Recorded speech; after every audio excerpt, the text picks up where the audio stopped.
মানুষের জীবনে চাওয়ার কোনো শেষ থাকে না। ঈশ্বর না চাইতেই করুণাময় হয়ে কত কিছুই না দেন আমাদের ভালোবেসে। আমরা কিছু সময়ের জন্য সেটা পেয়ে খুশি থাকি, আবার কিছু সময় যেতে না যেতেই আমাদের হৃদয়ে শূন্যতা বাসা বাঁধতে শুরু করে। না পাওয়ার হিসেব কষতে কষতে আমাদের হৃদয়ের পাতা খালি হয়ে যায়। তখন আর পাওয়ার হিসেবগুলি লেখার জায়গাই থাকে না। শ্রীমদ্ ভগবদ্গীতায় পড়েছিলাম, বুদ্ধি দিয়ে মনের অজ্ঞানতাকে দূর করতে হবে। কোনোভাবেই আত্মাকে নিচে নেমে যেতে দেওয়া উচিত হবে না। কিন্তু আমরা সব জানলেও মাঝে মাঝে অজ্ঞানতা আমাদের মনের সমস্ত জ্ঞানকে ঢেকে দেয়।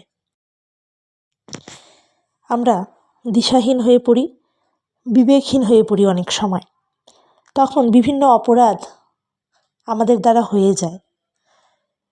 তো এরকমই বিভিন্ন অপরাধ নিয়ে, কিছু খুন নিয়ে, খুনের তদন্ত নিয়ে দেবারতী মুখোপাধ্যায়ের এই বই হারিয়ে যাওয়া খুনিরা নতুন পারচেস করেছি, আশা করি পড়তে ভালো লাগবে।